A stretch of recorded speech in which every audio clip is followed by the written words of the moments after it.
Yo, what's going on, everyone? This video is going to be on intro to spread and how to use it.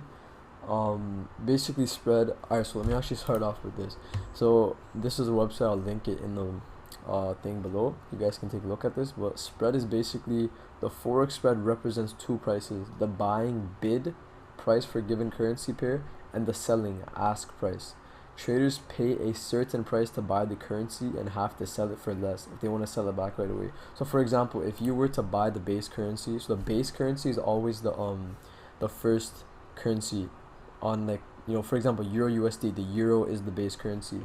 GBP JPY, GBP is the base currency. The first currency, or the first currency beside the second currency, the first one is always the base.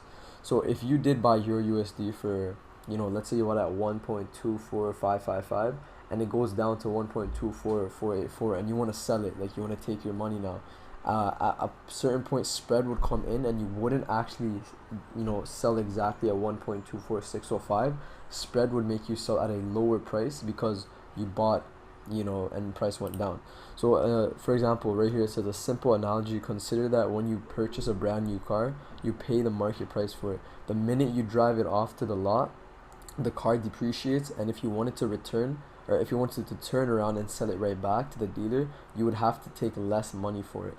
So depreciation accounts for the difference in the car example, while the dealer's profit accounts for the difference in a forex trade.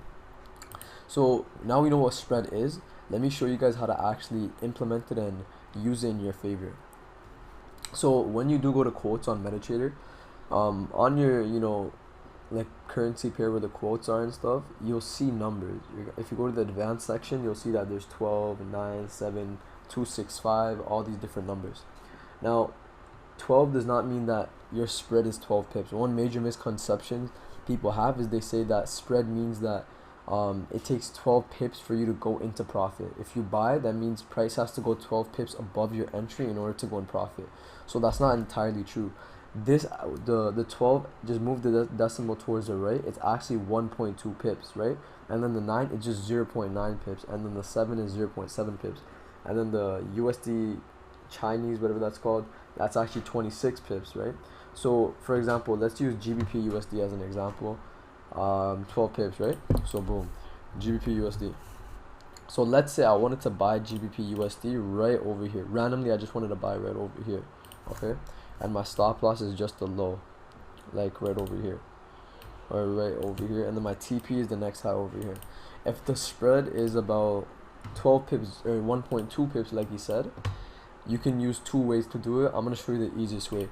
Go to your your long position tool and get the price range. Now from wherever your entry is, move up about 1.2 pips or whatever it says. So for example, GU spread is 1.2 pips. So what you're gonna have to do is you're gonna have to move your entry 1.2 pips above your entry. So take your price range tool and just move it 1.2 pips. So instead of entering over here, you're now gonna have to enter it over here. The reason this happens is because if you do put your entry right over here, in order to get filled, price has to break below your limit, right? In this case, it did break below it, but there's going to be a bunch of times where you won't get triggered in because of spread. Price may even tap into your entry, but it won't actually trigger you in, and the market will eventually just go without you. It's happened to me multiple times, and that's because I didn't account for spread. So the ask and the bid price, they both have to fall below your entry. So they both need to go below your entry, and in order to never ever get caught on the wrong side with spread, simply just put your entry 1.2 pips above wherever you're entering. And for stop loss wise, it's still 1.2 pips, vice versa. Wherever you put your stop loss, put it 1.2 pips below that. So in this case, stop loss would have to be right over here, 1.5, but whatever.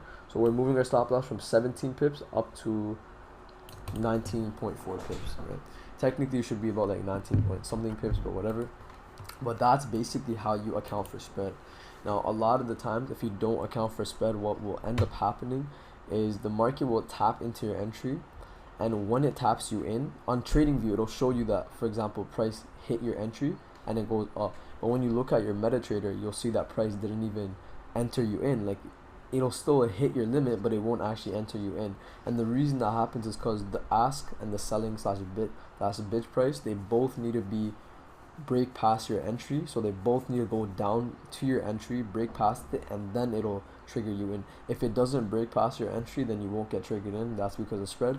And the best way to account for that is simply just by accounting for spread. Basically, yeah.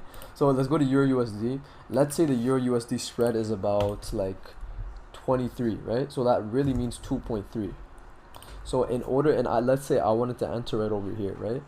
In order for me to get filled in this, and let's say I did not account for a spread, in order for me to actually get filled into this, I would have to move my entry 2.3 pips above wherever I'm entering. So my entry is at 1.21659. That means I have to push price above 1.2 pips just over here. So instead of entering there, now I'm entering right over here. And you can see that this way price action is triggering my entry, and then it's breaking past my actual entry limit, and then I'm getting in the market. And likewise, or sorry, not 1.2 pips, it's 2.3, my bad. 2.3 pips right here. Boom. Now your entry's right over here. Now stop loss wise, same thing. If my stop loss is over here, I have to move it 2.3 pips below my stop loss right here. So that'll make my stop loss just about 36 pips, right? I'm not saying that this is how we take our trades. It's just I'm just showing you guys how to account for spread. Now let's do some sell side examples. Let's go to USD CHF. Let's see what else pairs they have. Alright, right here. Okay, no, that's, I don't even know what that is, but does this show the spread? No, it does not. Okay, right here. So NZD USD, it says 30. That means 3.0 pips, right? So NZD USD, let's go there. Let's say, yeah, I caught that nice sell by the way. But let's say I wanted to sell right over here. Randomly, I just decided to sell right over here. This is my entry, right? If I'm not accounting for spread, most likely I'll get stopped out, right? TP at the next low. I won't get stopped out, but price won't trigger me in. And if it does trigger me in, this wick where price does trigger me in and then the market does go and draw down for a little while, most likely I'll get stopped out because I didn't account for spread on my stop loss. So what's the spread for that? It's about 30 pips or 3.0 pips. So at this point, get your range tool, and from here just label out 3.00 or 3.0, and that is just over here. So that means I'm gonna have to put my entry 3.0 pips below where my actual entry was. So now my entry is at 0.72644, and for stop loss I have to add. So for adding, I'm just gonna do this right here, and now my stop loss is gonna go above for 15 pips. So now you can see that if price did wick above, I'm safe. You know, price will not stop me. I'll do the spread and I will get triggered in. So this does minimize your risk to reward by a lot sometimes, but we'll get into how we can avoid that and how we can catch these really nice sniper entries. But anyways, thank you guys for watching the spread video. I hope this video made a lot of sense, and I'll see you guys in the next one.